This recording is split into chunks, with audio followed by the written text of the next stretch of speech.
The languishing loonie. What's happening with the Canadian dollar, and what does it mean for you? This is Now You Know. I'm Rob Snow. Going beyond the headlines. Now You Know with Rob Snow on News Radio.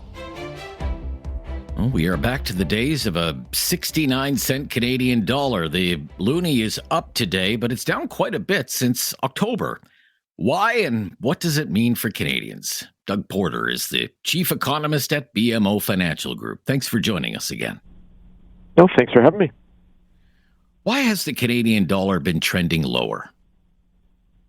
So you mentioned that a lot of the weaknesses unfolded in the past couple months alone, and I think we can trace much of this to the U.S. election. First of all, starting from a very big picture, a lot of the weakness is a U.S. dollar story, not a Canadian dollar story specifically. If there's been one constant in the days leading up to the U.S. election and soon afterwards, it's been the U.S. dollar has risen against almost all currencies quite broadly. But while that's true, there is a bit of a Canadian angle here as well. And I would say the dominant factor is the fact that the Bank of Canada has been the most aggressive interest rate cutter in the world. The Bank of Canada cut rates by 1.75% this year because our economy was soft and our inflation was relatively low, and no other central bank has cut that much. Some have come close, but nobody's quite in the Bank of Canada's league. And frankly, that's been a little bit of a surprise to the market over the past year. And just to pick one example, the U.S. central bank cut by a percentage point this year.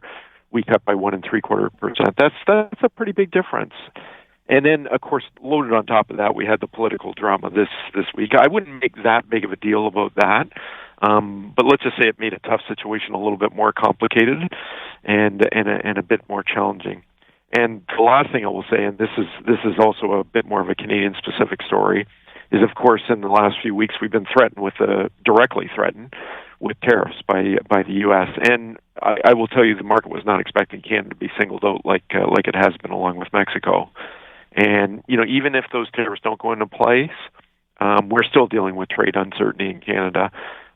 So the two, again, the major stories, I guess I'd rank them in that order, is the U.S. dollar has been very strong against everyone. The Bank of Canada has been a very aggressive interest rate cutter, and then we're dealing with trade uncertainty as well. So there's three big strikes against the Canadian dollar.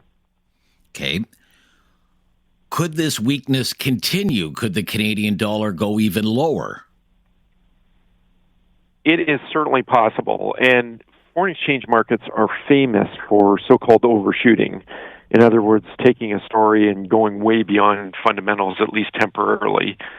I believe, though, especially if we are not hit with 25% tariffs, the currency is likely to bottom out in early next year, and I would not be shocked if the currency is stronger a year from now.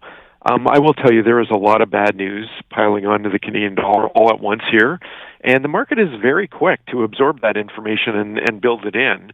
And there's a lot of good news on the U.S. dollar at this moment. Some of that could easily reverse over the next year. So I would not at all be surprised if the Canadian dollar is actually a bit stronger 6 months and definitely a year from, I shouldn't say definitely, probably a year from now. Okay. There is already, Doug, a lot of financial anxiety for Canadians with higher prices and housing and everything else. And now a dollar that is, well, right now it's 69.60 cents U.S. How could this impact Canadians financially, personally? Well, and I will tell you that there are winners and losers from both a strong Canadian dollar and a weak Canadian dollar.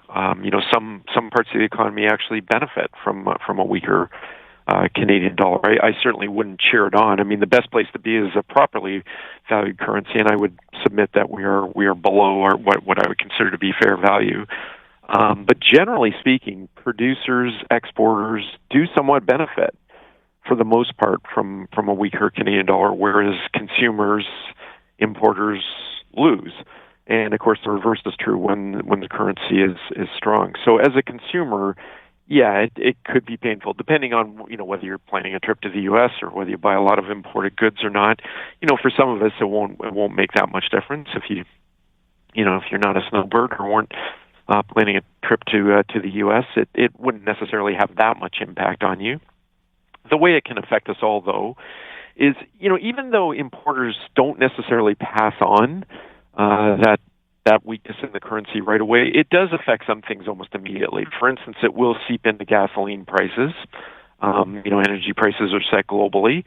It will seep into some food prices, anything that we import from the U.S. And there are certain products that perhaps we don't produce here or don't have a lot of competition, where you could see the weaker Canadian dollar translate into higher consumer prices here fairly quickly. But having said that, I will tell you, and this is based on Bank of Canada research, that they found there doesn't tend to be that much of a pass-through to the average consumer from a weaker Canadian dollar. Unless it really were to weaken much, much further from here, we probably won't see it that clearly reflected in a lot of products immediately. And I'll give you some anecdotal examples. I mean, where you can compare U.S. and Canadian prices, it's actually interesting how many goods now that are actually cheaper here in Canada than they are in the U.S. when you do the conversion. And there are a number of goods where the U.S. dollar price is the same as the Canadian dollar price these days. So firms do tend to price to the market. And they're well aware that the Canadian consumer is under a lot of pressure, and they'll have a bit of a more difficult time passing on price increases. Okay. Thank you so much for your time today. I really appreciate it. Oh, thanks for having me. My pleasure. That's Doug Porter, the chief economist at BMO Financial Group. I'm Rob Snow. This is Now You Know on News Radio.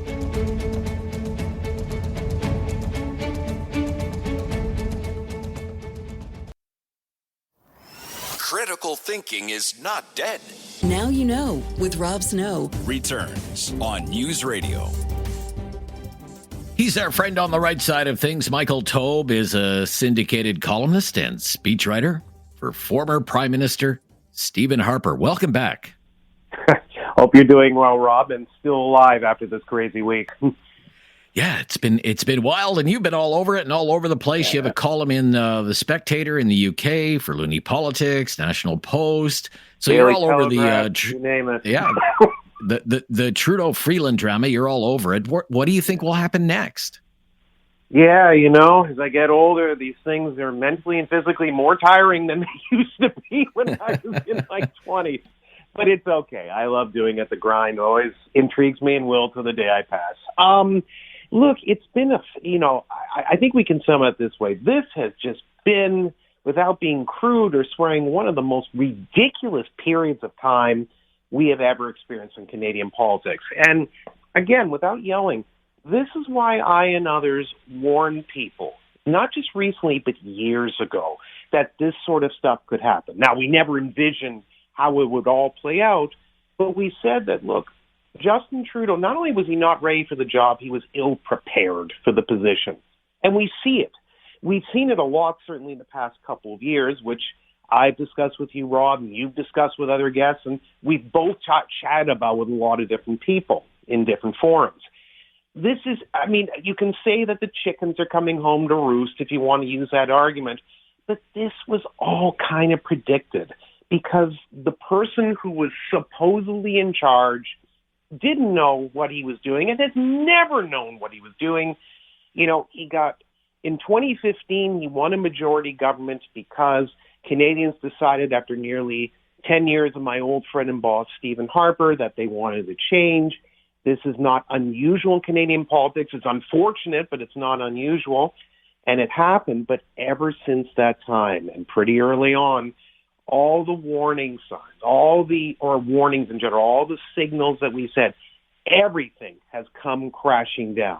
And now it's somewhere in the neighborhood, and correct me if I'm wrong, but 75 to 80% of Canadians are either fed up or want Trudeau out as Prime Minister now. That's an astonishing number. Look at the by-election that just happened in B.C.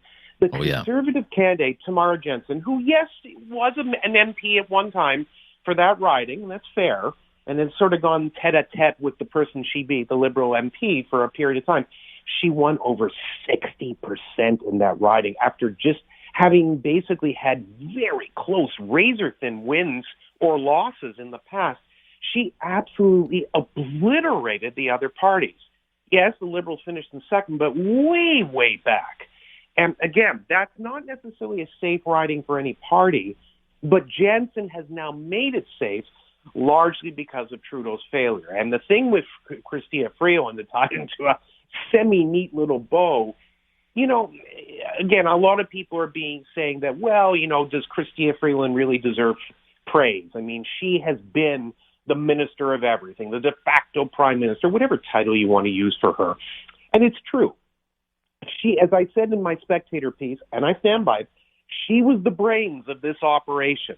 You might dislike the operation. I certainly did, but she was the guiding force behind it, which may explain why there's been so much failure for 9 years, but that's beside the point. She really was the one in the room that was the most respected, the most widely understood in terms of the way she structured language and style. That was the person who was running things. And Rob, now she's gone. The guiding light is gone.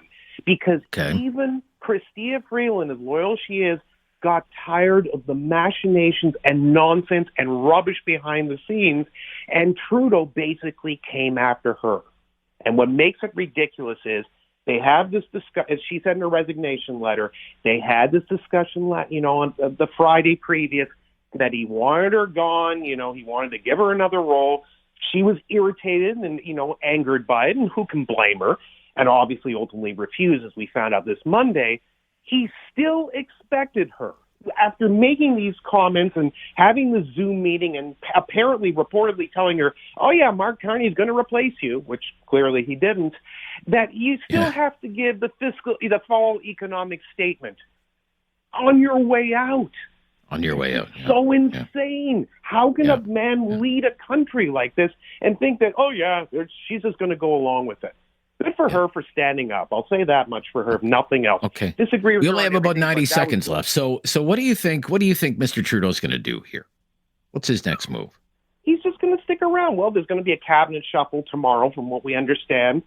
Yeah. Dominic LeBlanc has said that he's going to, or has told reporters that he's going to keep the finance minister's position, which he basically got, I would imagine, as a second thought, just for someone to fill it, and is going to give up the public safety minister's role. There might be other shuffles as well.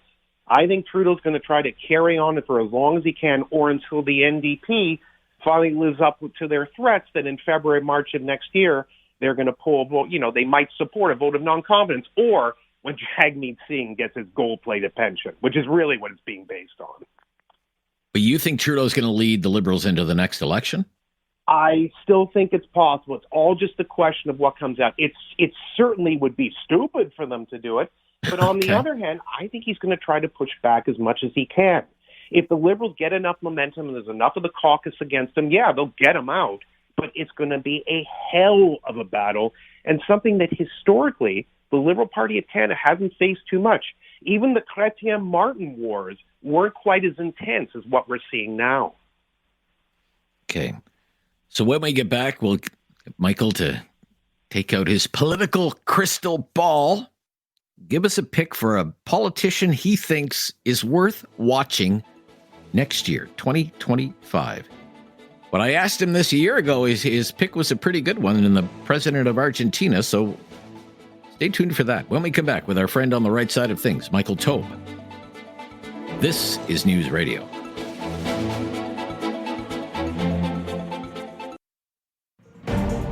Now you know with Rob Snow continues on News Radio. Here with Michael Taube, syndicated columnist, speechwriter for former Prime Minister Stephen Harper. This is our last conversation of the year. Michael, we're off next week. I asked you this last year.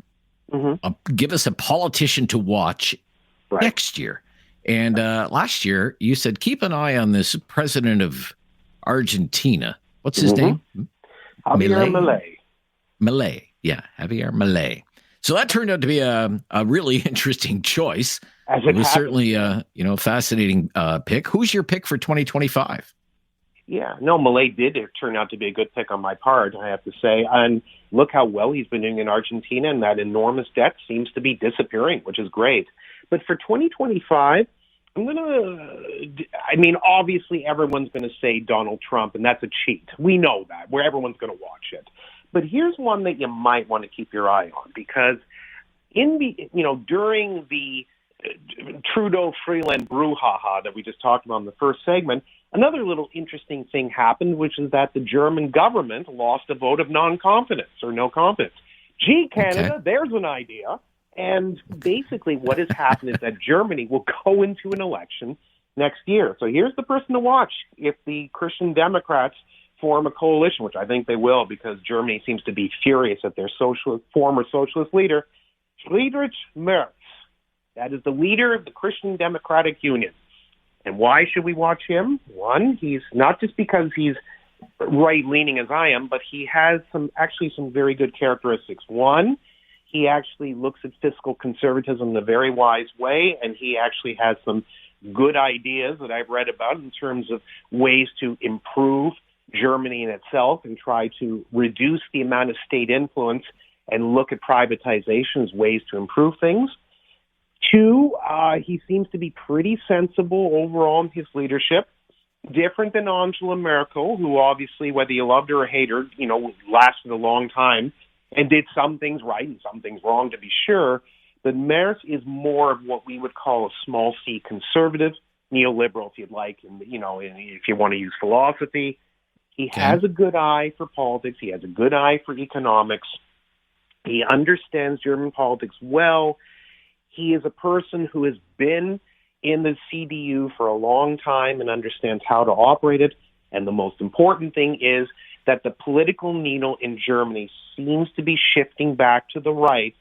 So if he can utilize this and actually continue to build the CDU, the Bavarian Christian Socialist Union, who aren't socialists, they're on the right side of things, but basically put those two together with all the other various parties they might be able to link with, including the Free Democrats, there is a very good opportunity for another right-leaning German government to improve upon the mess that Olaf Scholz, the outgoing prime minister, has caused in not too long a period of time. That's who I would keep my eye on,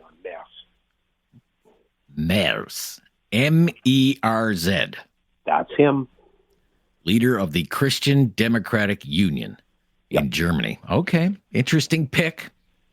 We will we'll take a look back a year from now and see how that all turned out. Yeah, very interesting. Look, I really appreciate your contributions to our program every week, Michael Taube. And I wish you and your family nothing but the best this holiday season, and we will speak to you in the new year. It is always a pleasure, Rob. It's been a pleasure working with you for years, and it continues to go forward, and I'm excited for what 2025 brings. Merry Christmas, Happy Hanukkah, Happy Holidays to all the listeners, and Merry Christmas to you and your family, my friend. Take care and see you in early 2025. Yeah, bye-bye. Michael Taube, syndicated columnist, speechwriter for former Prime Minister Stephen Harper. You can read him in just today in The Spectator in the UK, Loony Politics, The National Post. He's been everywhere, all over this the Trudeau leadership drama. And yes, cabinet shuffle tomorrow. That'll be a big story tomorrow for us. I'm Rob Snow, back with our Newsday panel right after the news here on News Radio.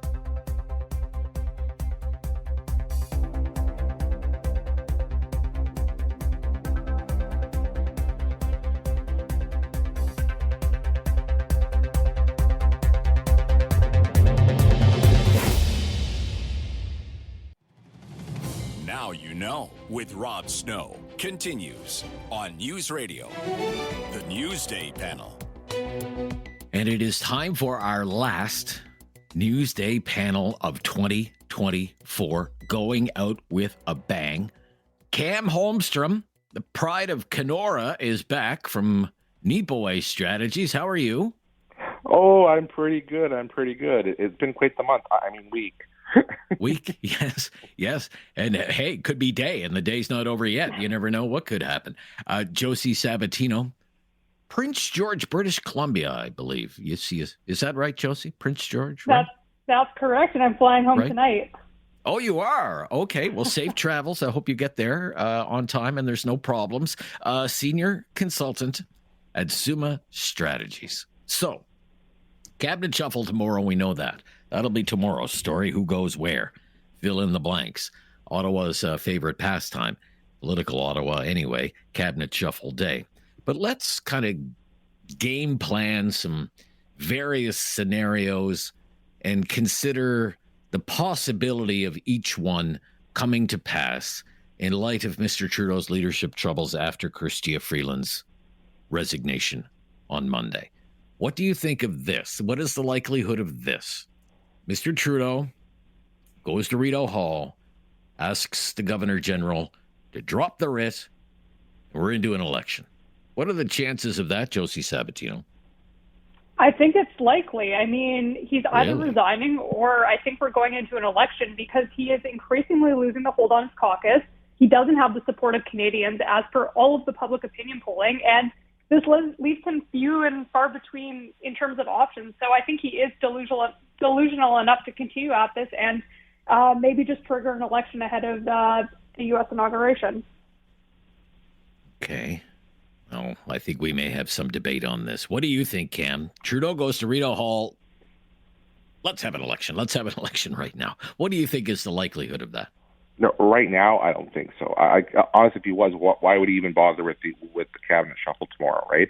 If you were going to go to her in a week or so, you know what? Then that to me doesn't make any sense. And to be very honest, I don't think they're ready to go, right? I don't think they organizationally ready. If anything, if he was to try to trigger an election basically as the next confidence vote, he needs that 5, 6, 7 weeks, whatever it's going to be, to get ready. So I don't necessarily see that scenario. But do I see him trying to maybe engineer his own downfall at this point and just to say, heck with it, let's go? I can see that, but I think it's going to take an actual event in the House for it to happen, or for him to present something in the House for it to happen. I don't think he's just going to go out here now and kick us off into an election right before Christmas and basically have us without an elected government when Donald Trump is Trump's inaugurated. Right. Okay. Yeah, I don't think there's any chance that he would call a snap election. I don't see any prime minister saying, let's go to the polls. I'm only 20 points behind. I just don't see that happening. Okay, how about this scenario? You do the cabinet shuffle tomorrow, and then you ask for prorogation. Mr. Trudeau resigns. There's a Liberal leadership race. Maybe that lasts until late March or April. Parliament comes back. Then there's election in the summer or the fall, but it's under a new Liberal leader. What do you think of that scenario, Josie? It's kind of the same circumstance. Again, you have a lame duck government sitting in power during one of the most tumultuous periods in Canadian history. Like, I struggle with all of these scenarios just in the sense that they are all delusional. They are all putting Canadians in a bind and putting us in a very real threat position as we head towards Donald Trump's inauguration. That is the big thing that is standing here. And as you survey the landscape, you see these premiers that are fighting for their lives right now, and they're trying to step in and do what the federal government isn't, which is defending Canada's interests. So I think this is the chaos scenario. I think that this could happen for sure, but I mean, it does not put Canada in a good light, and we really do need some sort of decisive decision very soon here. Cabinet shuffle, prorogation, resignation, leadership race, summer or fall election. What do you think of that scenario? I think that if he's going to prorogue, it's not going to come till later on in January. He won't do it now. There's no reason to do it now. He's not forced to do anything for a few weeks. I don't disagree with Josie's overall view on this, but I guess here's the thing. There is no non-chaos scenario at this point because this guy has held on for so long. The fact is, you could write up the writs tomorrow for an election, and that vote ain't going to happen before probably the first week of February at best, because you have the holidays that come throughout this, right? You're probably looking more like mid-February. So either you go to an election now, and we don't have a government in place, and we're in caretaker mode for the first 3 weeks of Donald Trump's presidency, which is far from being ideal, or, you've got a heavily weakened government in place, not able to really handle with it, and then ending up in either the government falling or whatnot, basically a week into that whole situation, or Liberals going into a leadership race when Donald Trump is inaugurated. Like, you're talking about, there is no scenario here where there's stability at this point. And honestly, the only person to blame for that is Justin Trudeau. I had this conversation with somebody yesterday. if that guy had actually, just think about if we're going to do mental exercises, let's think about if he had walked in the summer. We would not be in this position because all those things would have passed through by now, right? Right. But they happened. We're right in the middle of it, and there's no way for us to avoid that chaos, and that's a terrible spot to be in. Okay. Why don't we stop here instead of exploring what's behind door number 3? And we got hints of that at the Liberal Party's Christmas soiree, where Mr. Trudeau laughed all of this off as, when the Liberal Party's one big happy family, and sometimes we fight from time to time. And he didn't sound like he's going anywhere. Maybe Trudeau sticks it out, and he does fight the election as the Liberal leader next year. Might end in an epic defeat, but it will be Trudeau's defeat nonetheless. Let's talk about that when we come back. It's our Newsday panel, last one of the year. This is News Radio.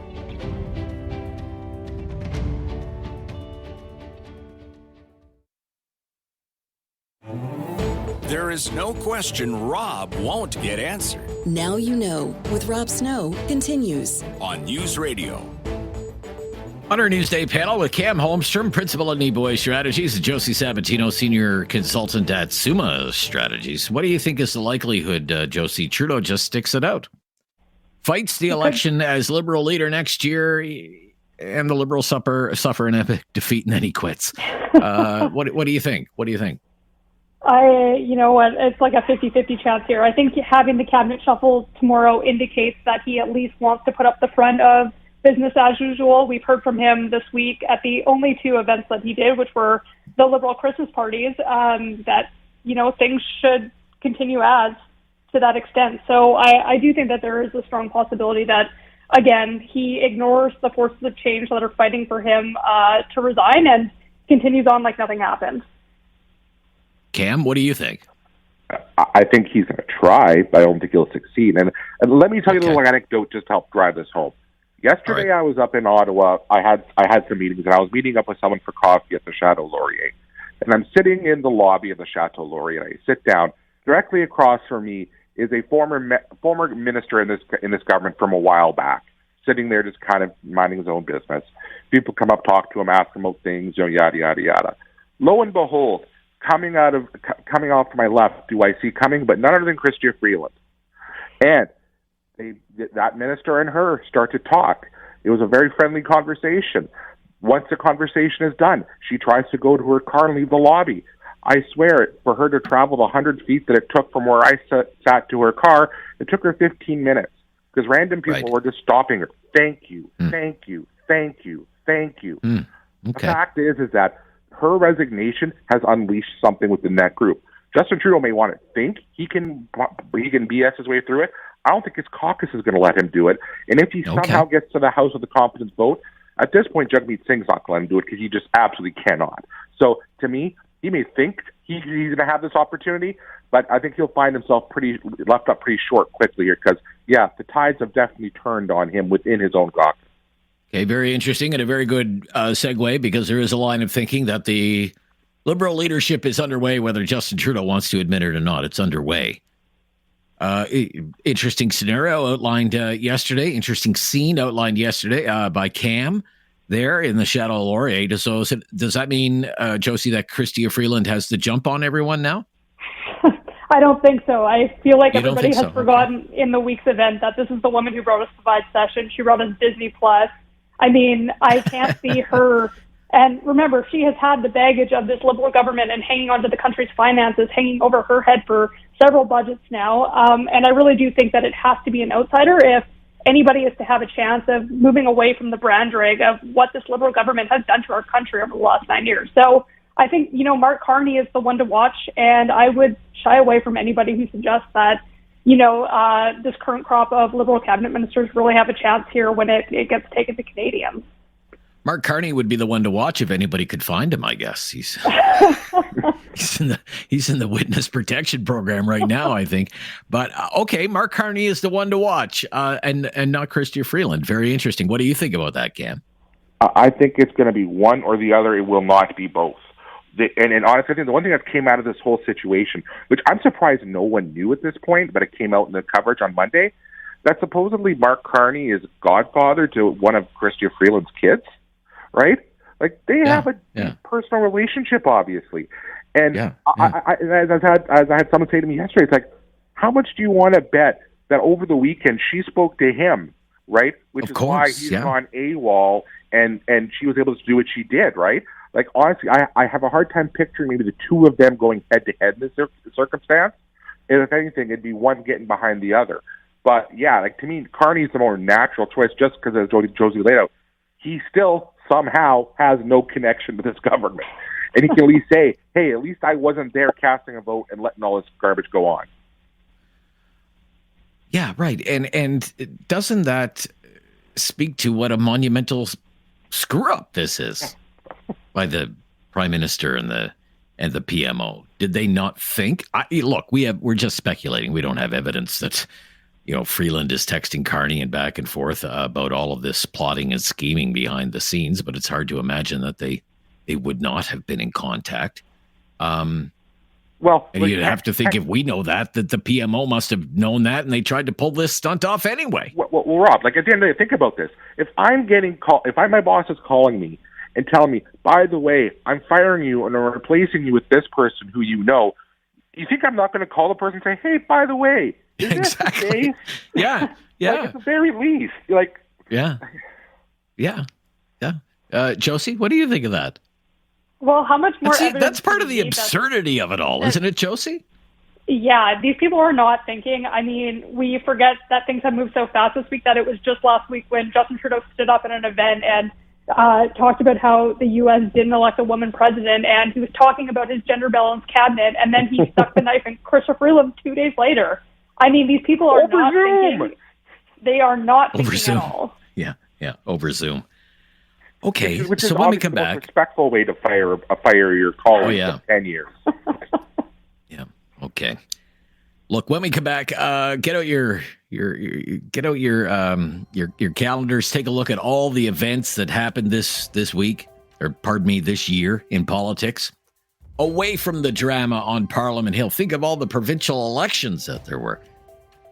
Nova Scotia and Saskatchewan and New Brunswick and British Columbia. And think of what's to come, Ontario. What's going to happen in Alberta? Danielle Smith versus Naheed Nenshi at some point. That's going to be epic. Who is your pick for Politician of the Year off of Parliament Hill? Someone other than, say, Pierre Poilievre or Justin Trudeau or Jagmeet Singh. Who had a good year? Who's your pick? When we come back on our Newsday panel. This is News Radio. You have questions. Now you know with Rob Snow has the answers. On News Radio. Here with Josie Sabatino and Cam Holmstrom. It's our Newsday panel, and the three of us, we've covered a lot of political races this year together over 2024. I think about the Nova Scotia election where the PCs won a second majority. Scott Moe, the Saskatchewan party, pulls it off again, fifth term there, I believe. Susan Holt, rare bright spot for the Liberals in New Brunswick. It was an epic battle in Josie, your home province this year, with David Eby just eking it out over this Conservative Party that came out of nowhere, led by John Rustad. Still to come, Ontario election next year. Alberta politics, always interesting to watch. Give me your pick, Josie. Politician of the Year, but not someone in federal politics, someone other than federal politics. Who is it? Well, all politics is local, and while this may not be true for him right now, watching the fall of BC United in British Columbia this year, and, John Rustad having a bumper campaign, just like coming up from nowhere, was such a fascinating example, because usually you don't see new parties created, let alone be successful in elections. And I really do think that they have established some ground with the BC Conservatives. And while they may have a new leader in the short term here, it was very impressive to watch that electoral race, and just fascinating from kind of a case study perspective. So John Rustad, yep, your that's it. Politician of the Year. Okay. Yeah, good pick. That was Gary Keller's pick yesterday as well from Strategy Corps. Who are you going with, Cam? Politician of the Year outside of federal politics. I'm going close to home, and actually back from my own territory, my home territory in Treaty 3, because We both come from the same area, and that's Manitoba Premier Rob Canoe. Like, you know what? The fact of the matter is that it's been now 15 months since his last election. He's had a really good, solid start. He's the most popular premier in the province by far. The last polling had him at 67% popularity. Like, who pulls that off ever, let alone maintains that for over a year?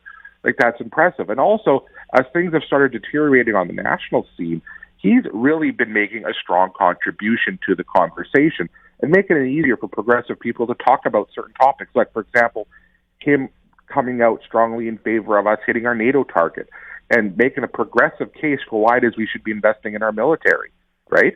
Like, to me, it's the kind of conversation that someone from my side of the fence, and be on the center left, and coming from that more Tommy Douglas, Gary Dewar kind of tradition of the NDP, there hasn't been a standard bearer for that for a long time, and in the progressive side. And I think in this moment, it is sorely needed. So to me, honestly, I can't remember if he speaks French or not, but I really hope he's taken lessons over the next year or so, because that's the kind of guy I think has had a great start to his political career, and I think could really have a much brighter future ahead of him if he keeps going the way he's going. So you're saying you might see him in Ottawa maybe sometime down the road? Someday. I don't think it's honestly. Someday? I can't be so optimistic as I think it's going to be in the very short term. But honestly, I have a hard time picturing him not getting there at some point. Really interesting. Okay. Well, hey, look, I've really enjoyed our discussions all year long. It's been a heck of a year, and 2025 promises even more fireworks right out of the gate, I think. Look, Josie, long flight ahead for you. Safe travels out to BC. Enjoy time with your friends and family. Thank you so much for today and all year long. Thank you. Happy holidays. Yeah. And Cameron, great to hear from you. Merry Christmas, Happy New Year, all that stuff. We'll pick it up in the new year, my friend. Sounds good. Have a great Christmas, Rob. Merry Christmas, everybody. Have a great holidays, and be safe out there. Yeah, thank you. All right, that's it for the Newsday panel. Talkback is coming up next. Take your calls. Lots of stuff to talk about today. Join the discussion right after the latest breaking news. Coming up, this is News Radio.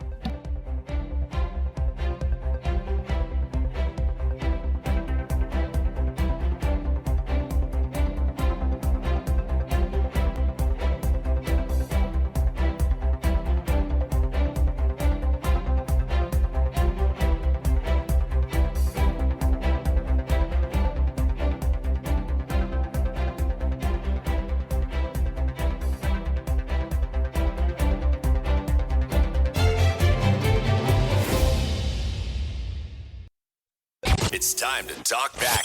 On Now You Know with Rob Snow. Call now. And have your say. 1-833-668-2577. Welcome to Talkback. It's 2 hours of debate and discussion on the big issues of the day, although it's not going to be too heavy duty today, I don't think. It's kind of like Radio Christmas Eve for me and David today. This is our second to last Talkback of the year. Tomorrow we'll do the Friday free for all, and then that's going to be it for us for the entire year. And then we're off next week, and we won't be back until the 2nd of January. So today, this is what we want to do, but we can't do it without you. We do this every year. We call it Naughty and Nice. Naughty and Nice. Naughty and Nice. Who is on your naughty list? And who is on your nice list? Now, what's a naughty list? Okay, we don't make it personal, okay? You don't call and say, well, my neighbor next door did this to me this year, and I didn't really. No, nothing like that. Okay? We're talking more about, I don't know, public figures, politicians, famous people, institutions, whatever it happens to be. Let's just not get too personal with things, okay? But with your nice list, I mean, feel free to make it personal. If there's someone who really impressed you this year, or someone who really helped you out, went above and beyond, someone who was there for you when you were, say, in a bind, or maybe even someone you're just thinking about this time of year. If there's an organization or a charity or a non-profit that gave you a helping hand when you really needed it, or maybe some guidance throughout the year, we love to hear stories like that on days like this. We love to take calls like that, and our phone lines are open right now. And the number to call is 1-833-668-2577. 1-833-668-2577. It's that time of year. It's a time for making lists. Who's on your naughty list? Who's on your nice list? We have 2 hours. We're kind of getting into the spirit of things around here, you know. We're taking our inspiration from jolly old St. Nick, who is probably just putting the final touches on his own naughty and nice list. So while we wait for some calls, let me go first. I'll give you an idea of how this kind of thing works. On my nice list, I have the Salvation Army, for example, the Sally Ann. God bless everyone at the Salvation Army. I always think about the Salvation Army this time of year. When I see, you know, the volunteers and the red kettles, and they're raising money for all the programs that the Salvation Army offers all year long, not just Christmas time. You know, outside of all the big social programs that are operated by government, the Salvation Army is one of the largest providers of social services in the entire country. And it has been doing that in this country since 1882. And yes, it is a Christian organization. I get that. But William Booth had this philosophy that still guides the Salvation Army to this day, that there is no point trying to preach salvation to hungry people. And you think about today and all the need that is out there, and you have the Salvation Army offering temporary shelter to almost 6,000 Canadians every night. The Salvation Army offering mental health programs and addiction counseling programs and running detox centers and helping people obtain job skills. It provides more than 3 million meals every year. Last year, it provided more than 2 million Canadians with emergency assistance in a time of personal crisis, whether that's a fire or a natural disaster or whatever the case might be. If the Salvation Army in 400 communities all across the country, its services in great need now, maybe more than ever. And where would so many go? And what would happen to them if the Salvation Army wasn't there? If the Salvation Army wasn't there helping the vulnerable and the overlooked and the forgotten? So the Salvation Army, very much on the nice list this year and every year. And keep that in mind if you see someone, you know, ringing a bell next to a red kettle in a shopping area near you. You know, life can come at you fast. And there could come a time when any one of us could need the services of the Salvation Army. So yes, Salvation Army, my nice list. David, what about you? What about you? Who's on your naughty or nice list, David? Oh, let me see here. Let me open up the nice list. It's a little shorter than in years past. It's been kind of a tough year for the nice list. Oh, this is a good one. All right, let me start with this one. And this isn't an individual, it's a group of people. Police officers responding to protests. It's been a record year for protests in Canada, and we're still having a national conversation about where the lines are when it comes to freedom of assembly. It's not always cut and dry when a protest goes from lawful to unlawful. And in a lot of situations, frontline police officers are put in impossible positions trying to respect people's rights while maintaining law and order. And I think looking back on the past year, we have seen examples of poor policing. But I want to emphasize that those failures don't rest on the shoulders of the constables on the front line. They're not making $300,000 a year to manage the police force. They're just doing their job, and they're following their orders. So spare a thought for the frontline police officer. They have a tough job, and we need them. And they're on the nice list for me this year. It's a good pick, David. So you see how easy that was? So look, again, it's kind of like Radio Christmas Eve for us around here. Who is on your naughty list this year? And who is on your nice list? Give it some thought. Give us a call and let us know. It's 1-833-668-2577. 1-833-668-2577. And if you've never called before, just mention that to our call screener and we'll make your call a priority. It's Thursday. It's Talkback. 1-833-668-2577. We'd love to hear from you today. Get your thoughts. This is Talkback on News Radio.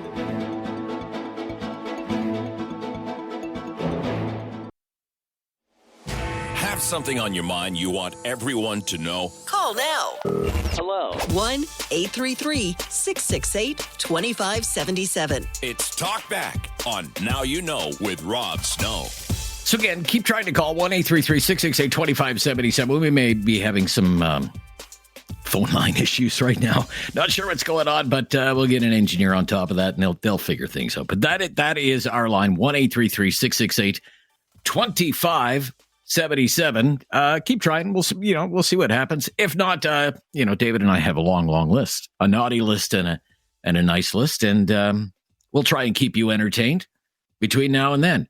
So, David, you're right. It's easier to come up with a naughty list, isn't it? That's kind of sad. Yeah. It's kind of sad that it's easier to come up with a naughty list than it is a nice list. And I look at my naughty list and I'm like, okay, politician. Oh, liberal. Oh, I see a trend here. But I'm such a political junkie that, gosh, the years go by and so many politicians so often let me down. So look, I know some of you're going to say Trudeau. Who's on the naughty list? Trudeau's on the naughty list. Carbon tax. Some of you might say Singh, pension. He just wants his pension. Hey, that's fine. If they're on your naughty list, have at it. I'm sure there are lots of people who think there are quite a few politicians who deserve a lump of coal. On my naughty list, David, I have actually the fisheries minister in the federal government. Okay. All right. I've talked about this before. Diane Le Boutillier. Gosh, she's just a terrible fisheries minister. Lump of coal for Diane Le Boutillier. And the thing is, David, I feel like this lone crazy person out here just saying, do you know what's going on with the fishery in Atlantic Canada? And like the thing is, outside of what's left of the Halifax Chronicle Herald, all year long, just very little news coverage of what has been going on with the fishery in Atlantic Canada. I mean, all year, it's basically been, it's lawlessness, David. Poaching, people's homes being shot at, fishing gear being like destroyed, set on fire, intimidation. You have white fishermen fighting with First Nations fishermen. You have people from both of those sides trying to make peace. They do make an agreement. They take them to the fisheries minister. And what does she do? She either ignores them or rejects their recommendations. Provincial officials try to get her on the phone. She won't take their calls. She ignores the concerns of her own DFO officers who are supposed to enforce the rules on the high seas. And they're in fear of their lives because parts of the fishery have been taken over. They've been taken over by organized crime because when you refuse to enforce the law, what happens? What do you get? When you refuse to enforce the law, you get lawlessness. And that is what has been happening on this minister's watch all year long. She's proven to be completely incompetent and terrible at her job. And there's a cabinet shuffle tomorrow, and I am telling you, a wooden bar stool would make a better fisheries minister than Diane Le Boutillier. She gets a lump of coal. She is on my naughty list. Good one. Yeah, good one. Who's on your naughty list, David? All right, let's pick a name here. Oh, let's talk about Michael Rousseau. Michael Rousseau, who's he? He is the CEO of Air Canada. And he is on the naughty list for sure this year for his decision to get rid of carry-on luggage for the lowest fare class on Air Canada. I mean, come on. Come on. Carry-on luggage makes flying affordable for people in the lower middle-income area. And that's who the airline is targeting with their quest for a better bottom line. They're not upcharging the business executives and the bureaucrats up in Economy Plus. No. They want to extract every nickel from the young family just trying to get home for the holidays. He was the CFO, this guy, Michael Rousseau, back when the airline executives paid themselves bonuses after the government bailed them out with taxpayer money during the pandemic. And for that, he got a promotion. Now he's the CEO. And you know me, Rob, I don't suffer from CEO derangement syndrome. This isn't a class warfare thing for me. No. But this guy embodies everything that's wrong with government-protected industry in Canada. Michael Rousseau, I hope Canada Post loses all of your gifts this year. Kick rock. Okay. All right.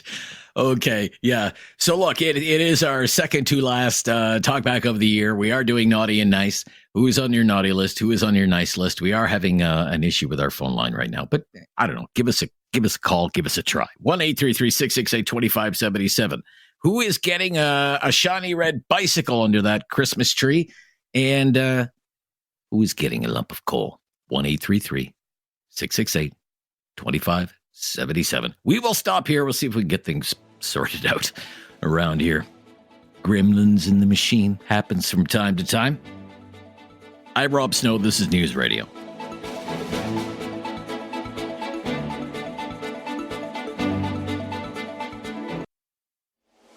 Have something on your mind you want everyone to know? Call now. Hello. 1-833-668-2577. It's Talkback on Now You Know with Rob Snow. The second last talkback of the year, we're doing naughty and nice. Who's on the naughty list? Who's on the nice list? 1-833-668-2577. 1-833-668-2577. David turned the phone on and off, and it seems to be working now. Thank you, David. David pressed the any key, and it seems to have resolved our issues. So I think let's give this a try. Tom in Cambridge. Hello, Tom. How are you guys doing this day today? We're good. We're good. Thank you, Tom. Okay, so I'll make it short and sweet. On the nice list are all the essential frontline workers that could put their lives out there every day for us and that. And on the naughty list is the Ministry of Transportation of Ontario. Okay. Who's the Minister of Transportation in Ontario? I don't know. I do not know his name off the top of my head, but there is a few things going on that he has ignored as well with regards to driver's license and training for transport drivers and those companies that are handling to make sure that these transport drivers have passed their tests properly. Okay. So you're worried about dangerous transport drivers out there. You think it's maybe things are getting overlooked. Is that what you're saying? Well, they're buying their licenses. They're paying something like $5,000 to $6,000 to get their licenses. We're not even passing the full exams in that, and which means they're underqualified, which is kind of scary. Prabmeet Sarkaria is the Minister of Transport in Ontario. Yeah. When it was addressed to him on, I think it was on Marketplace or W5, he just sort of glossed over the issues, and as usual, they're looking into it. They're looking into it. Okay. But, and on your nice list, like first responders, essential staff, people who are going to be out there working hard over the holidays, right? When absolutely. Like you said before, they're putting sometimes in positions and situations that really they shouldn't be in, but they're doing the best they can. And, I've always tried to treat people with law enforcement with the utmost respect because, they're there doing a job, and if I was being pulled over, it's being pulled over for a reason, not just because they have nothing else to do. Sure thing. All right, Tom. All the best to you, sir. Thank you. You too. Thank you. Yep. Bye-bye. 1-833. See how easy that was? 1-833-668-2577. 1-833-668-2577. We appear to be on our way. Love to hear from you today. Kyle in Cochrane. Hi, Kyle. Yeah. Hey there. Thanks for having me. You're welcome. Quickly, just on my nice list, I got to give you guys a big kudos and say you and your team, what you guys do is amazing. Having a line of communication to the people of Canada and an area for freedom of speech, it's a refreshing place because it seems that's disappearing more and more every day. That's very kind of you. For what you guys do, you are definitely on my nice list. Well, thank you. That's so kind of you. Yeah. You're now on my nice list, Kyle. Thank you. The least I could do. If they weren't so far behind with the mail, Kyle, I would send you a Christmas card. No. Yeah, add them to the naughty list, that's for sure. Yeah, they're on the list. Yeah. I'll stay away from what I think is going to be the general answer, Trudeau and the mail and what have you. I'm going to go corporations. You know, they are on my naughty list for the way they have ran corporate greed these days. Seems like we, the consumer, just can't catch a break everywhere we look. It has been so taxing to continually pay more and more for the same products with very little change to the market. You know, I just get so frustrated with the way corporations are operating these days, and it would just be great for them to put the consumer instead of the shareholder first for once.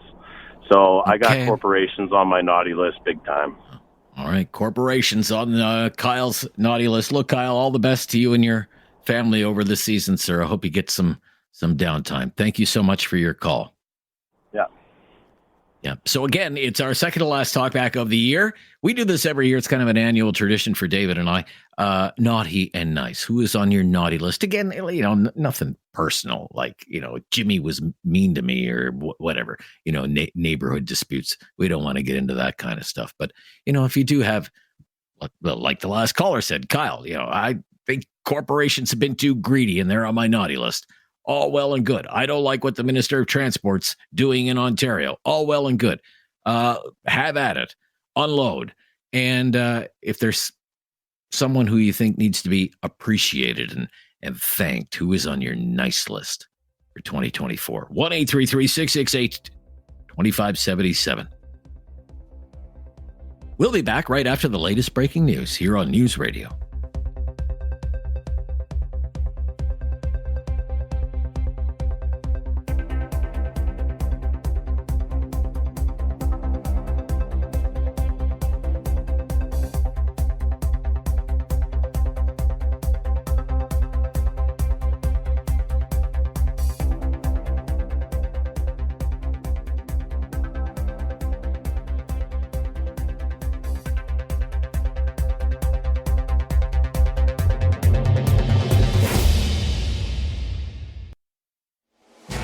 Something on your mind you want everyone to know? Call now.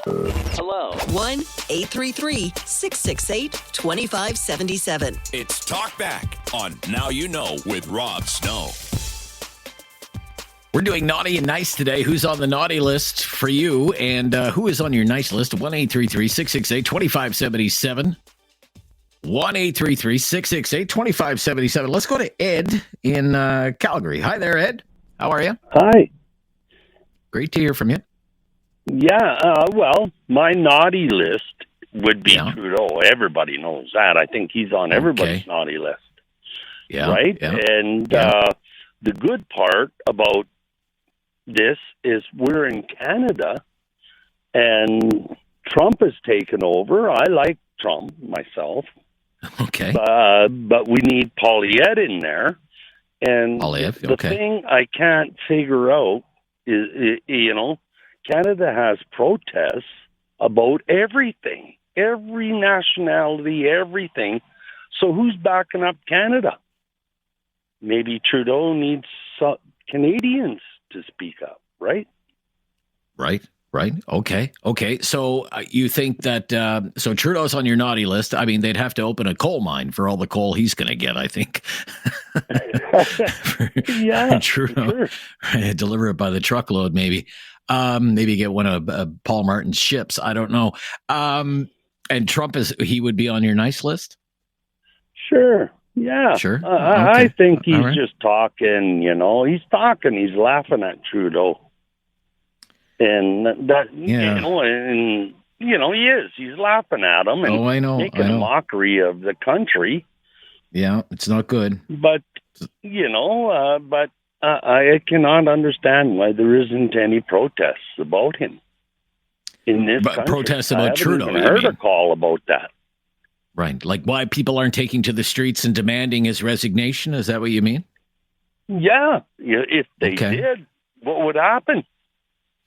I don't know. I mean, I don't know. He seems pretty immune to it. I mean, ever since the events on Monday, I mean, he hasn't really been seen in public. He's gone to a couple of Liberal Party events, and you know, he's spoken to roomfuls of liberals, but he hasn't addressed Canadians in any meaningful way. That might change tomorrow. There's a cabinet shuffle tomorrow.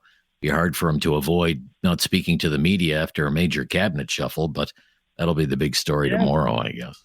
We'll see what happens. Well, I guess everybody's just looking over there trying to save their jobs. And, actually Singh would be the coal guy. I mean, I don't blame him in a way. 25-year pension coming up here. Come on. I need that money. All right. Thank you. Thank you, Ed. You have a good to hear from you. Thank you for calling today. Hickey is calling from Calgary as well. Hi, Hickey. You're on the air. Naughty list and nice list. Who do you got?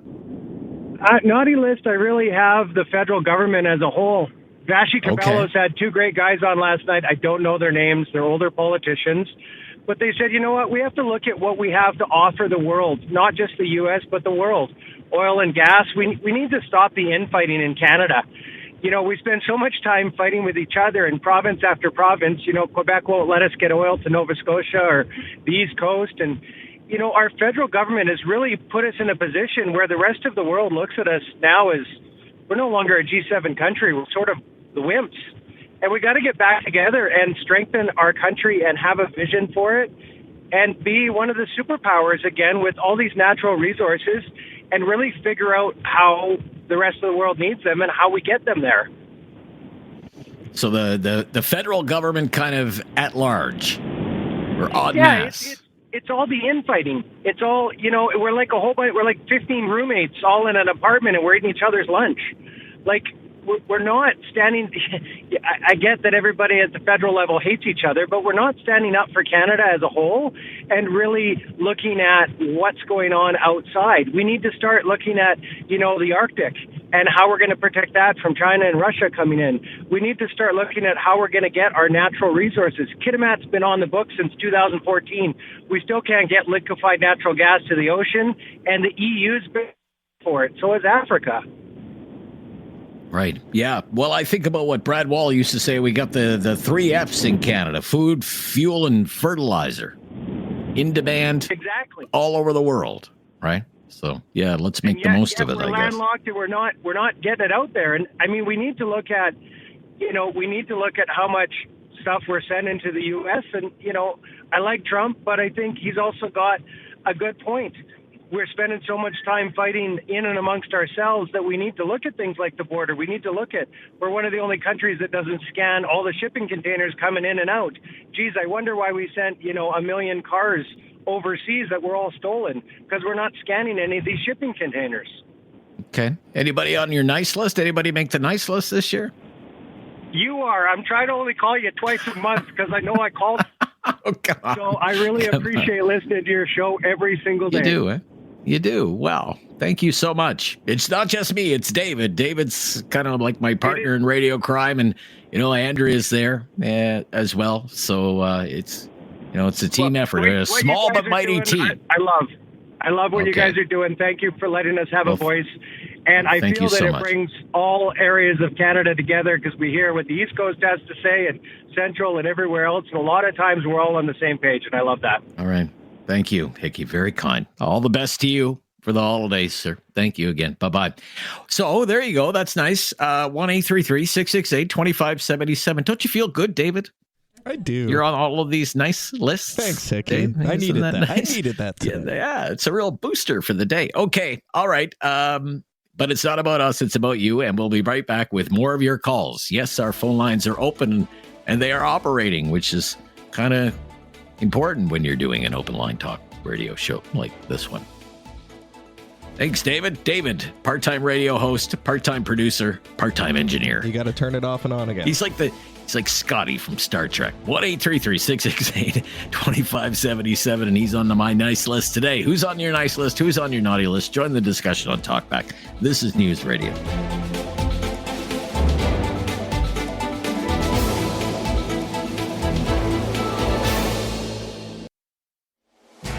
Something on your mind you want everyone to know? Call now. Hello. 1-833-668-2577. It's Talkback on Now You Know with Rob Snow.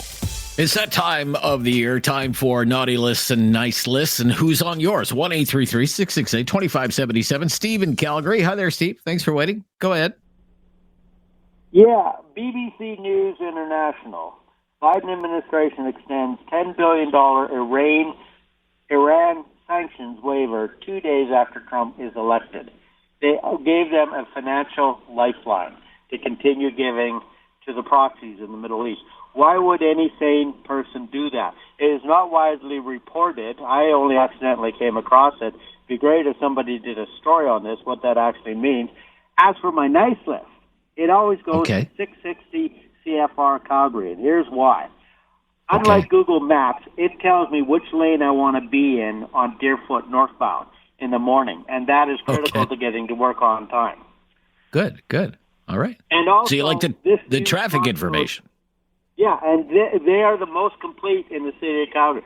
Also, the fact that you're now on the air, that gives us an alternative to what we've been listening to for the last 40 years. I'm so happy that you're on the radio, because now we get a different viewpoint, and that's important because that's how you stay informed. Okay. Well, look, thank you so much for calling, Steve. Very kind words for us in the radio station. Appreciate that. All the best to you, sir. Oh, yeah, you too. Thanks. Yeah.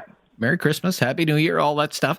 Naughty list and nice list. Who's on the naughty list? Who's on the nice list? 1-833-668-2577. Eric in Cole Harbor, Nova Scotia.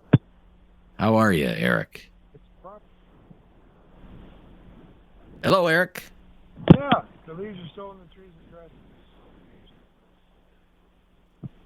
I don't hear Eric. Can you put... Can you try Eric? Can you hear me now? Yeah, I hear you now, Eric. Go ahead. Yep. Okay. First of all, I'd like to give a shout out to all those people that work in soup kitchens, all those people that work in gathering food for the poor, all those people that go out and rub shoulders with the poor to help them in impossible situations when they're living in the rough, and try to do their best to get them rehabilitated back into society. Then I'd like to give a shout out to all the first responders and the fire department, the police, and all those people that serve us. Yeah. And lastly, Rob, I'd like to wish you and your family and everybody that listens to you, they have peace in their home, peace in their hearts, peace in their family, and peace with all those with whom they work and interact, and have a Merry Christmas. The peace of Christ, brother. Well, thank you so much, Eric. Very kind of you. Thanks again. All the best to you. Hope to speak to you either tomorrow. We got one more show left tomorrow. Kind of a different theme we're planning for tomorrow, but thank you again, and all the best in the new year if we don't speak tomorrow. Eric in Cole Harbor. In Halifax, it's Adam. Hi there, Adam. Hey, how you doing? I'm good, Adam. Good to hear from you today. Who's on your naughty list or nice list? You guys are on my nice list, like other people. I really appreciate, in a world full of majority left-wing media, yours is a refreshing take on things. So I really appreciate that, and I'm sure a lot of people do. I've lived in a lot of provinces across the country, and I like hearing all the other voices as well. I think that's great. Cool. Cool. And my naughty list is, I don't know if you're aware, but at 3 o'clock, I don't get to listen to you anymore, and I know you've got another hour. I have to listen to an hour of regurgitated local news over and over and over again. So whoever decided that, I don't get to listen to you for an hour, that person's on my naughty list. Okay. Well, you can look, local news is very important. I don't make those decisions, of course. Those are made at the local level. You can always listen to us online, though. You just use that. I keep talking about this Seeker app. Just download that, and you'll find us there. The live broadcast, all 3 hours, whatever market you're in. Seeker. Yeah. All right. Sounds good to me. SEEKR. Yeah, SEEKR, the Seeker app. Okay. Downloading it right now. Appreciate it. Yeah, our pleasure. Gives me a good opportunity to actually promote that again. If you are ever looking for a podcast of our show, now you know with Rob Snow, we have a great new mobile app that help you hear the show when you want to. You can listen to us live, or you can download the podcast. It is called the Seeker app, as I just mentioned to Adam in Halifax. SEEKR. SEEKR, all kinds of exclusive audio that you won't hear anywhere else. news, music, sports, and you can download Seeker for iOS or Android. That's Seeker, spelled Seekr. And Now You Know with Rob Snow, also on Spotify and Apple Podcasts, or wherever you get your podcasts. Okay, every single phone line is available right now. We'd love to hear from you today. We're just doing Naughty List, Nice List. It's a radio Christmas Eve for us, second to last Talkback hour of 2024. We'd love to hear from you. This is News Radio.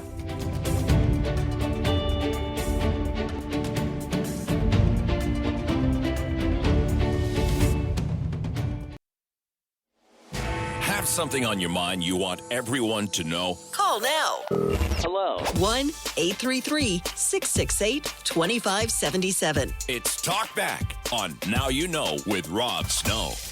We are doing our naughty and nice list. We do this every year, David and me. Who's on your naughty list? Who's on your nice list? That's the call-in line, 1-833-668-2577. Like, who is getting a shiny brand new toy and who's getting a lump of coal this year, in your opinion? 1-833-668-2577. Doug in Halifax. Thanks for calling, Doug. Hi there, Doug. I'm there. Can you hear me? You are. Yeah, I hear you just fine, Doug. Yep. There you go. So on my naughty list is Judd Mean. He from the NDP party. I mean, we all know Trudeau should be on that list. But let's be honest, he's been holding Canadians hostage for his own personal gain. Okay. All right. So he's getting a lump of coal, in your opinion. He says, I'm getting stuff done for you, Doug. Dental care, pharmacare, school meal program, all of this stuff that's there to help you. He's fighting to make that GST holiday permanent. He wants to take it off your home heating bill and off of your internet bill and off of your cell phone bill and off of diapers and meals and all kinds of stuff. Right. He says he's doing it for your own good, doing it to help you. Yeah, well, and where's he going to take it from? Right out of my other pocket where I got to pay taxes from. Okay. All right. Okay. What about, you got somebody on the nice list? Yeah, the healthcare workers that keep that system running around and keep us reasonably healthy and moving forward. Yeah, it's a tough time, certainly, for healthcare workers. My goodness gracious, I'll have a few more words to say about that, I think, after the news. I don't envy them. Not enough doctors. Yeah, too many people, not enough doctors, not enough nurses, not enough specialists, not enough lab technicians, not enough cleaners, not enough of everything it takes to run a hospital these days, Doug, I think. Well, and truthfully, that has a lot to do with our immigration program, which says we bring in way more immigrants than we have services to keep them and maintain them. Well, yeah, it's about, I think, a new phrase that kind of hit our vocabularies this year was social capacity. Everybody's, lots of people are, pro-immigration, think immigration is not just important to Canada, but even vital to Canada. But 1.8 million people in a single year. Think about that. 1.8 million people in a single year. Where's the social capacity to handle that? The healthcare system, the education system, housing. Certainly, we've seen the problems with housing and, on and on it goes, right? Yeah, absolutely. Interesting because one of the other radio stations the other day, they actually called it what did they call it? Population explosion. And I'm like, why don't we just be honest about it? And it's not a population explosion; it's an over-influx of immigrants. Yeah. Well, even the government was kind of late to the party, but the Liberals in Ottawa are finally recognizing that not a day goes by that they're not making some kind of announcement and, reining back their targets for immigration and changing the rules, which is difficult for people who came here and followed all the rules. And, for some of them, the rug has been pulled out from under them. But Doug, look, thank you. Thank you so much for your call today. Great discussion. All the best to you in the new year. Russ in High River. Hi, Russ. You're on the air. Naughty and nice lists today. That's our topic. Go ahead, Russ. First, nice list is you guys. I've been listening for almost a year now, and it's nice to hear everybody's opinion and how much more people are actually engaged than I thought were. Yeah, a lot of people are following the issues. That's for sure. Yeah. And my naughty list is is Stephen Gobo and his Stephen Guilbeault. Okay, yeah, and good one. Well, I know the Liberals are giving us this GST holiday, but in January 1st they'll take it all back with the clean fuel tax, and then again in April they're going to add a little more to your car, driving your car. So yeah, that's the carbon tax is April 1st of next year. Yeah, but right? the clean fuel tax is January 1st of this year, and you don't get rebated on that if you look it up. Okay, clean fuel standard. Yeah, I believe clean it's fuel called, standard right? tax. I think it's about $0.05 a liter. I think that's what it works out to. But you get your guys to check. It's coming. Yeah, January 1st. Okay. There's nothing you can do, and then there's the carbon tax, and that's going up April 1st. And nobody talks a lot about that clean fuel tax. People are not engaged enough in this green agenda and how much is hidden back in the back ends that is quit, because it's a lot more costly than what people think it is. Anyway. All right. Look, Russ, they're playing the music, so we've got to run. But I really appreciate the call today. Great to hear from you. Yeah, thank you so much. Bye-bye. All right, hour number 1 in the books. Hour number 2 coming up right after the latest breaking news. This is News Radio.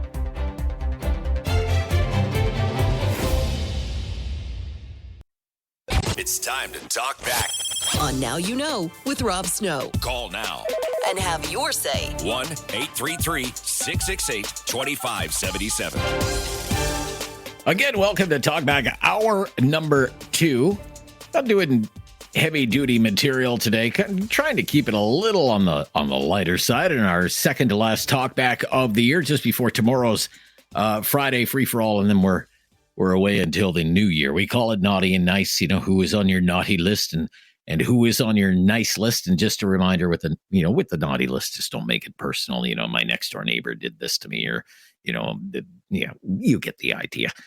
We're talking about public figures, politicians, institutions, whatever it happens to be. Nothing personal, but be personal with your nice list. If there's someone who helped you out, gave you a helping hand, someone who went above and beyond, an organization or a charity, a not-for-profit, whatever, that lifted you up or gave you some guidance, by all means, give us a call. Phone lines are open right now, 1-833-668-2577, 1-833-668-2577. While we wait for a couple of more calls. David, on my naughty list, scam callers, David, scam callers. Yes. Got another one of these today. Oh, my God. It's out of hand, David. It's crazy.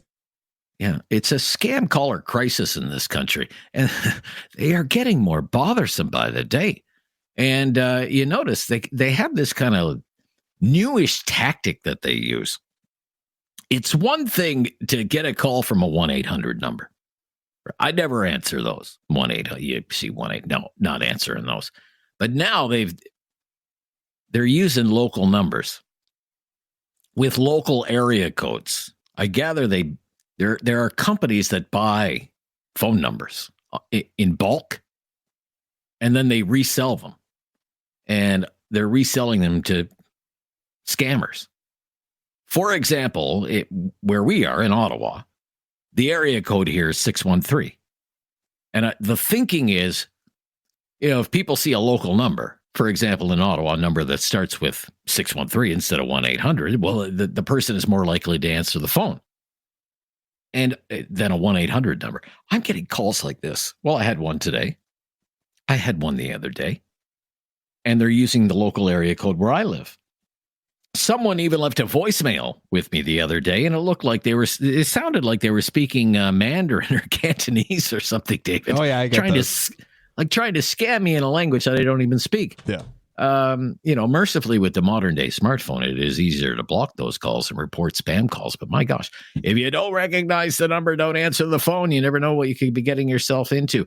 But the scam callers, they're definitely on my naughty list this year.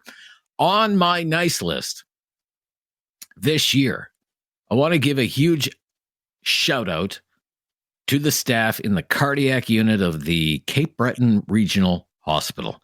Look, healthcare, it's no secret. It's in crisis from one end of the country to the other. We all know this. Long waits in the ER, long waits for some procedures. It can make going to the hospital a scary prospect. I mean, we had story in the Quebec media where I live. Young guy in Montreal just the other day. Waited 6 hours in the ER, went home, died of an aneurysm. Never saw a doctor.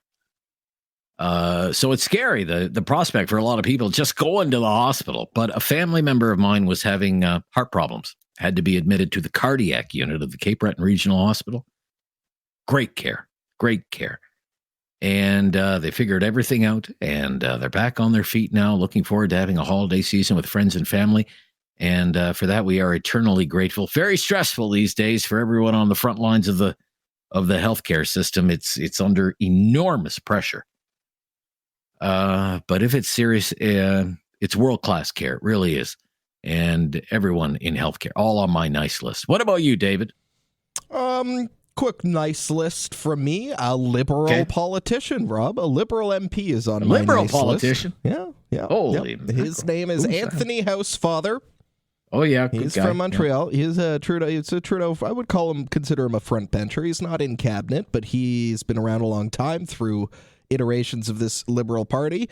He told CTV News in an interview, quote, when he was asked if he thinks that Justin Trudeau should resign, he said into the camera on national television, yes, I had asked him to do so a couple months ago. I had written to him. I had said it at caucus. I think at this point, most Canadians are fiscally prudent and socially liberal.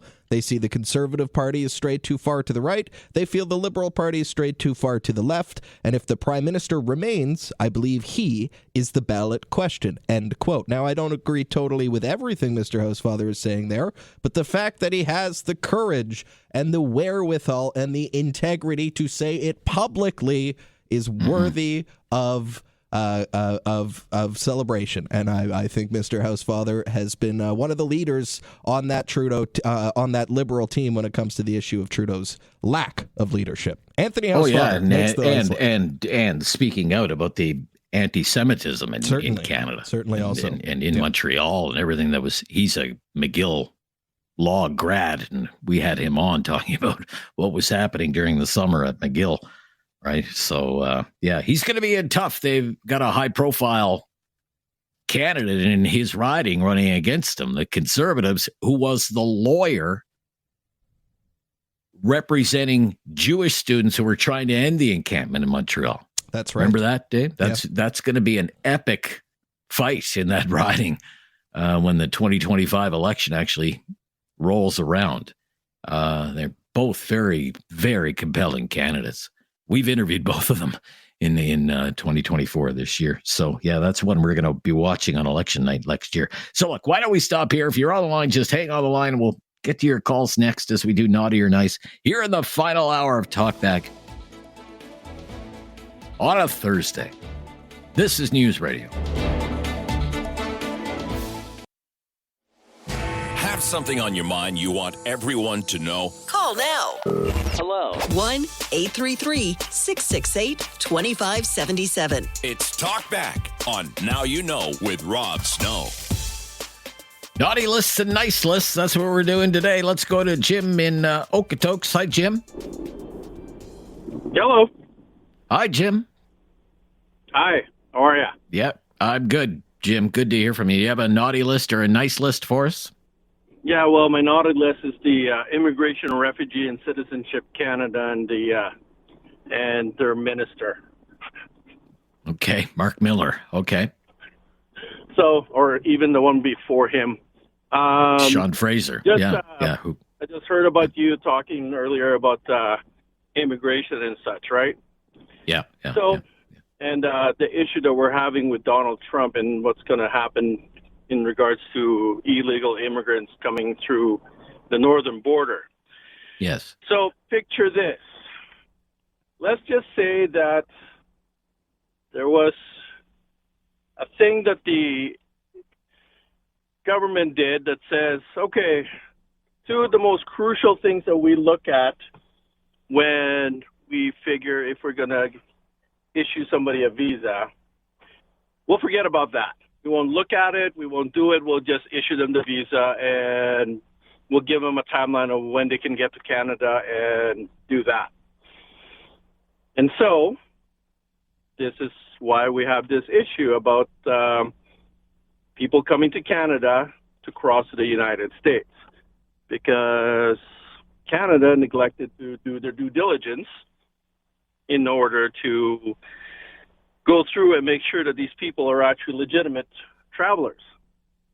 And it's like, you don't look at anything, they come in, yeah. you just let them. Well, if I could just maybe jump in there, because I was following that quite closely when Trump became president the first time around, and there was a big influx of border crossers, particularly along that infamous Roxham Road crossing from New York State into the province of Quebec. So, the issue there was you have what's called kind of regular crossings and then irregular crossings, and we have what's known as the Safe Third Country Agreement with the United States that says you can't come from the United States and claim asylum in Canada. You have to, if you want to make an asylum claim, you make the asylum claim in the first country you land in. And if you're in the United States, but you settle your asylum issues in the United States. You can't flee the United States, come into Canada and make an asylum claim because you're coming from the United States, which is deemed to be a safe country, right? There's no civil war, the human rights are respect, all of these things. Okay. But that only applied to regular border crossings. It didn't apply to the so-called irregular border crossings, which was the situation at Roxham Road.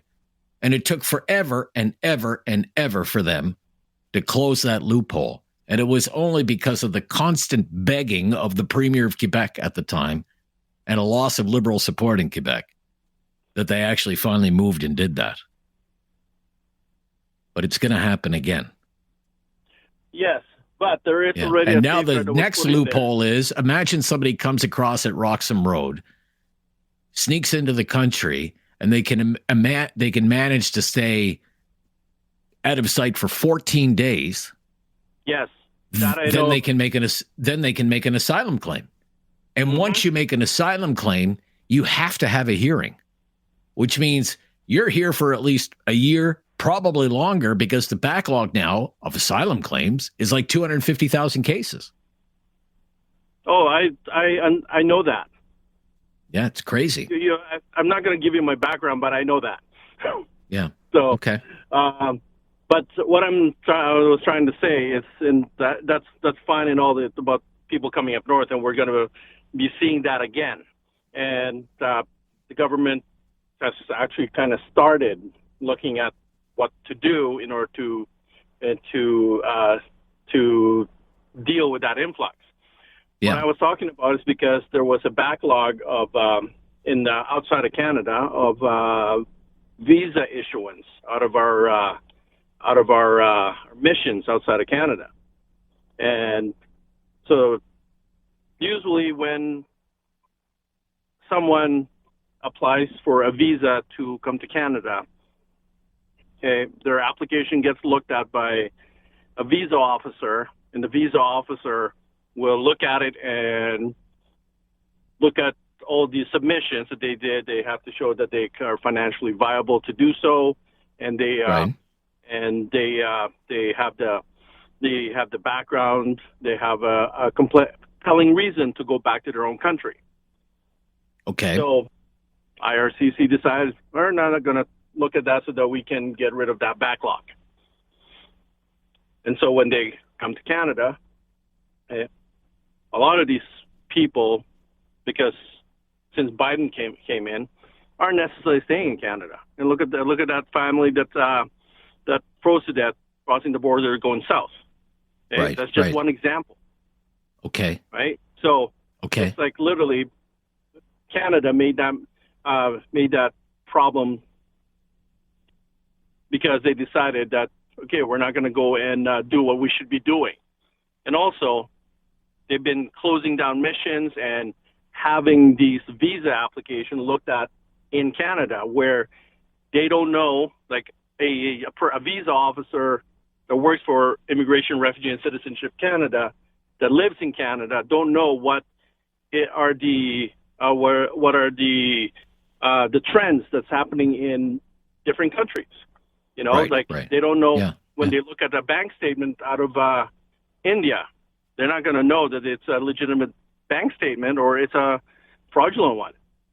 Okay. Brian. The thing is just like, so now you're talking about the backlog of refugee claimants, right? Yeah. Like, do you understand? Like, each refugee claimant costs Canadian taxpayer $70,000 to $80,000 each, just because of all the things that they have to go through. Yeah. Look, we're a little tight on time, and look, I've been very generous with the time here, but we do have to get to some other calls, so I'm going to have to wrap up our conversation today. But needless to say, the immigration system is a mess. Canadians are worried about it. Even the government, which is, as I said, was late to the party, is trying to reverse course. But politically for them, I think it's just way too late. Thank you for your call. Appreciate it. We'll be right back. This is News Radio.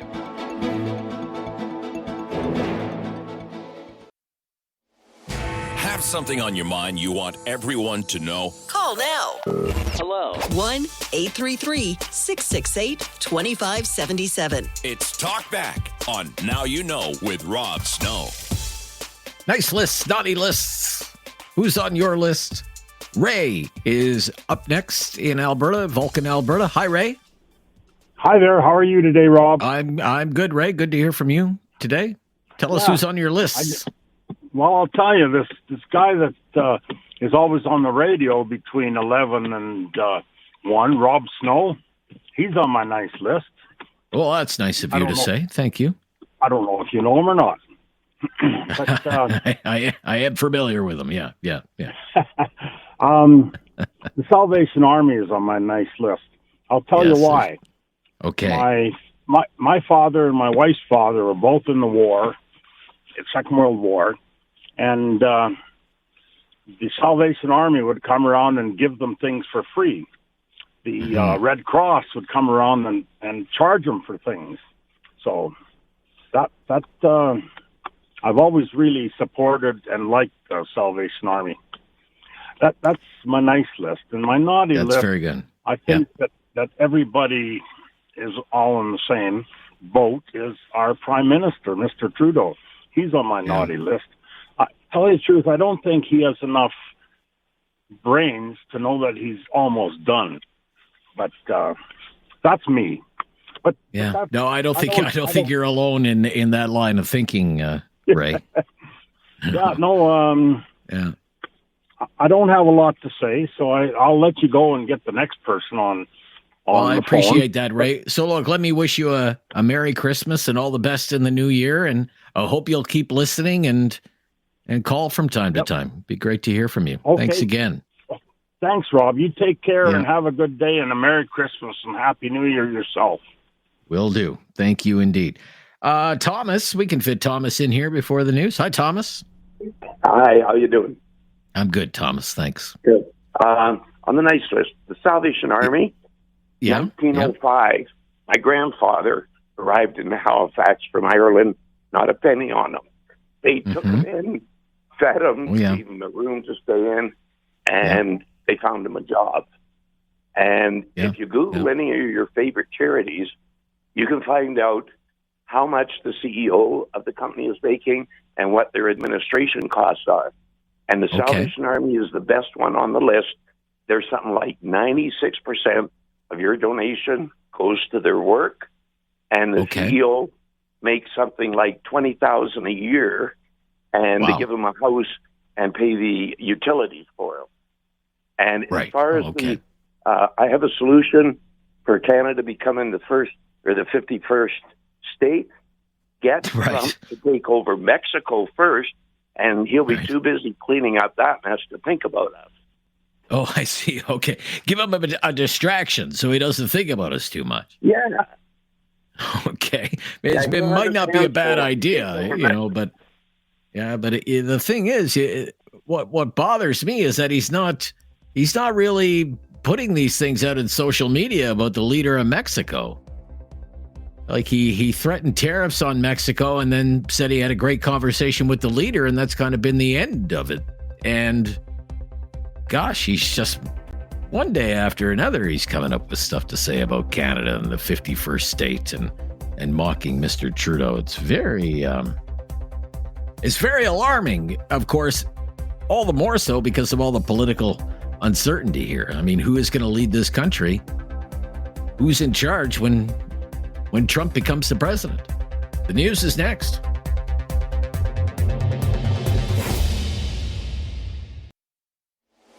Have something on your mind you want everyone to know? Call now. Hello. 1-833-668-2577. It's Talkback on Now You Know with Rob Snow.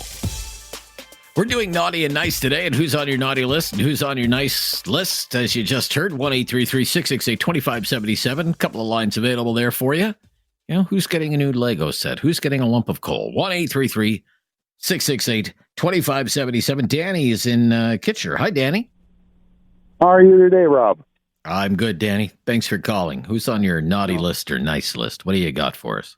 Well, let's start with the nice list, and I will not. My nice list would be the staff and caregivers at Lanark Place Retirement Community. Okay. My mom absolutely enjoys the place and the care they take of her and the activities and company. They are just wonderful over there. That's good to hear. Lanark Place in Kitchener. And that's the naughty list. Yeah. Well, back in July of this year,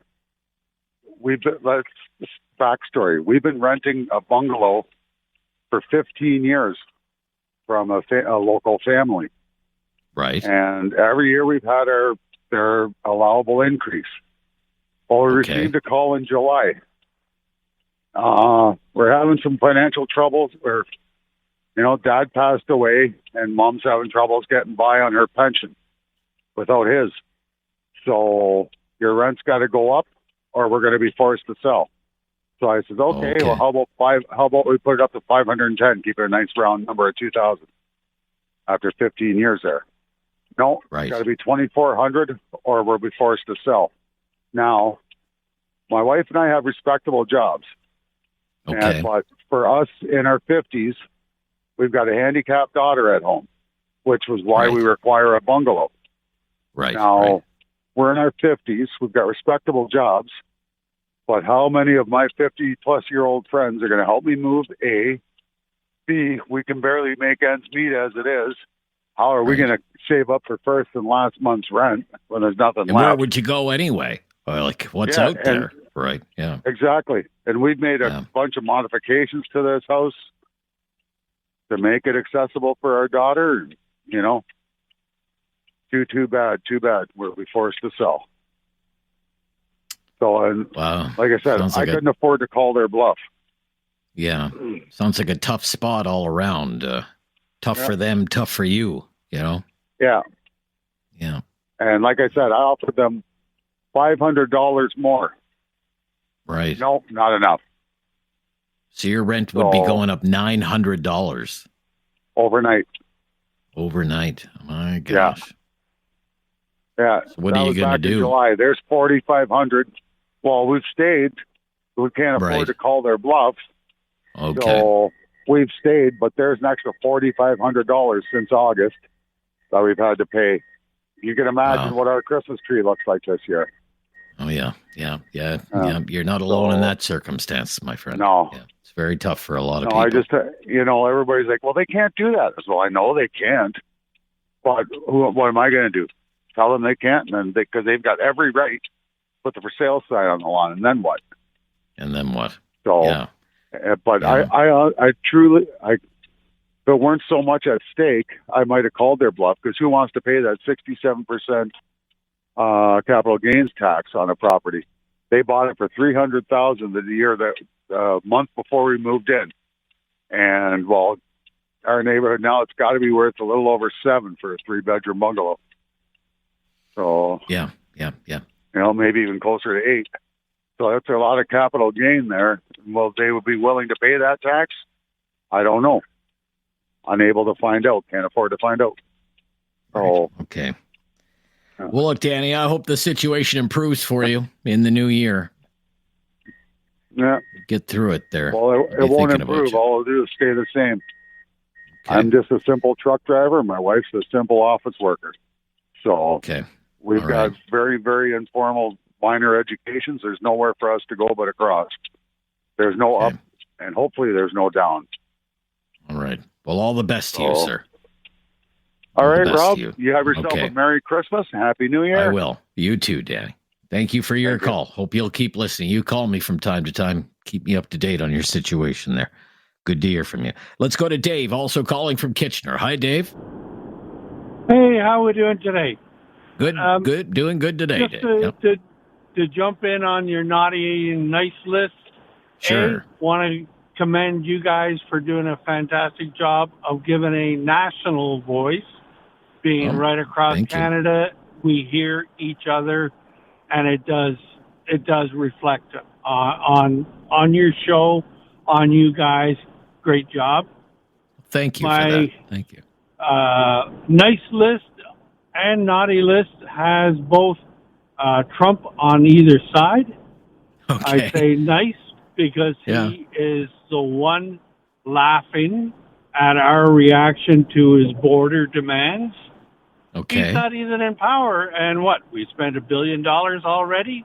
Money that should have been Look, the plan is, think about this, okay? Can we put it, I haven't mentioned this week, but this is a good opportunity for me to mention this.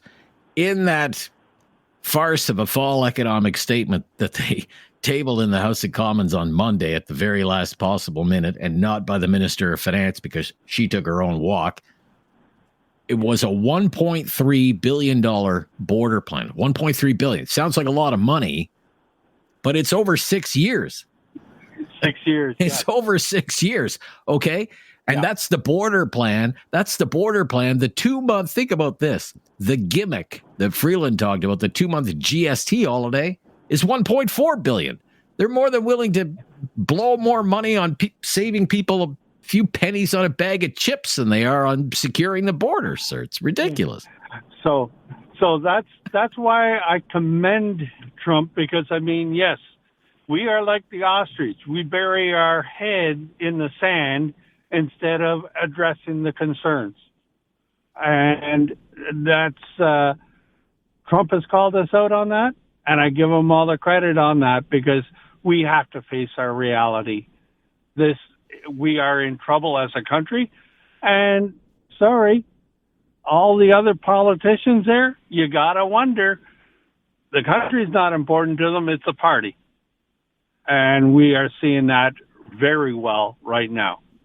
All right, Dave. Thank you for the call. Gotta run. Okay. Take care. Awesome. Yeah. Bye-bye.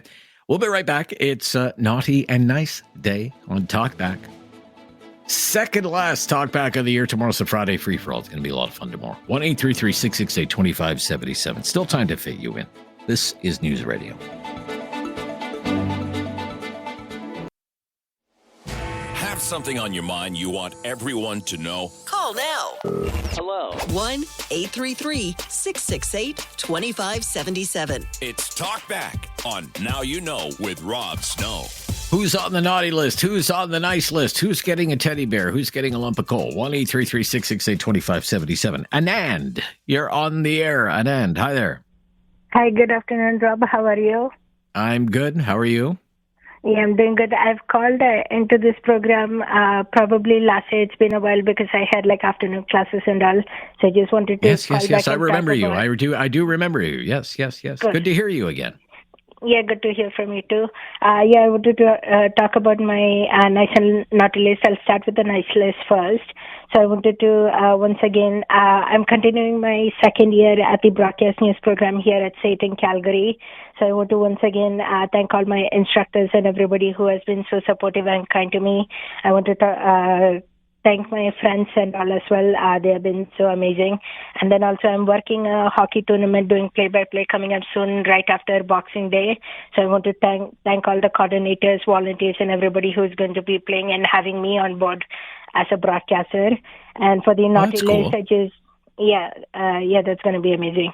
And then for my naughty list, nothing too harsh, but I just want to maybe just give a word of advice to the drivers out there. Sometimes I see a lot of impatient drivers that don't use turn signals as often to change lanes or overtake you or undertake you on the roads. Just be patient. It's the holidays coming up, so just want to give a point there as well. That's very good. Very well said, Anand. Great to hear from you. All the best in your studies. Thank you so much. I appreciate the happy holidays. Merry Christmas and Happy New Year to you. That's very nice of you to say. That's so funny that somebody, David, brought up drivers. I have some drivers on my naughty list as well, Dave. Yeah. Specific cohort, though. Young men in old Honda Civics. Yes. Yeah. Well, like, why do they feel like they're driving race cars and that the roads and the highways of Canada are their own personal racetracks? And I'm not even exaggerating. It's like always, it's without fail. Whenever somebody blows by me on the highway, or someone's passing when they shouldn't be passing, or breaking every rule of the road, it seems to be, to me, a young man in an old Honda Civic with a loud muffler or no muffler at all. And fix your muffler. That's what I was going to say. Yeah, like it's a Civic, dude. It's not a Ferrari, okay? And the roadway is not your private speedway. And if you want to drive like a lunatic, take your 99 horsepower to the local track and beat the snot out of that little thing to your heart's content. Okay. Got him. Creepers. Those guys. All right. David in Calgary. David. Hi, how are you doing? I'm good, David. You don't drive a Civic, do you? No, I'm just kidding. No, I don't. But here in Alberta, it'd be young men in F-150s, but same point. Oh, F-150s. Okay, all right. Yeah. Okay. So I've got a couple of people on my naughty list. First of all, Trudeau. Well, the whole Liberal government, to be precise. I do have a couple of questions. First, what was buried with the Freeland announcement? I'm very cynical. I feel like this is covering something up. That we barely talked about the budget shortfalls. Everything is all about the politics going on in the government and not about the process. My other question, with regards to these tariffs and the securing of the border, when you cross the border, if you're crossing into the States, whose customs people do you go through to cross to the States? Well, it's the Americans, right? Yeah. So why is it on us to stop people crossing the border into the States? Is that not an American problem? Our border people should be stopping illegal people coming into Canada. Yes. You get no disagreement from me on that. Yeah. So, but it blows my mind that another country can call us out and say, well, you've got to stop people coming into our country. It's like, no, that's your problem. Okay, fair enough. Finally, on the naughty list is the school in Whitecourt that cancelled the Christmas performance because it wasn't inclusive enough. Yeah, why do they do that? Like, why do they do that? Yeah, why do they do that? I get it. Some people don't celebrate Christmas. That's great. I come from England, and there's been big hoo-ha the last 10, 15 years, some council telling shops not to put Christmas decorations and stuff in their windows because it could be offensive. Yeah. All the kebab, Indian restaurants, Chinese restaurants, the majority of those people are not Christians. They all put Christmas decorations up at Christmas. They don't care. They celebrate Christmas with everyone. Yeah, I know. It's just political correctness run amok by misguided do-gooders, sir. That's all. I don't complain when people want to celebrate Diwali or Ramadan or any other of course. religious holiday. Learn about it. My religious holiday. Excellent point. Yeah, thank you. And thank you. Thank you. No, I gotta run. Thank you so much, though, and Merry Christmas, Happy New Year to you. We'll stop here. Robert in Cambridge, you just hang on the line, sir. We'll get right to you right after this on Talkback on News Radio.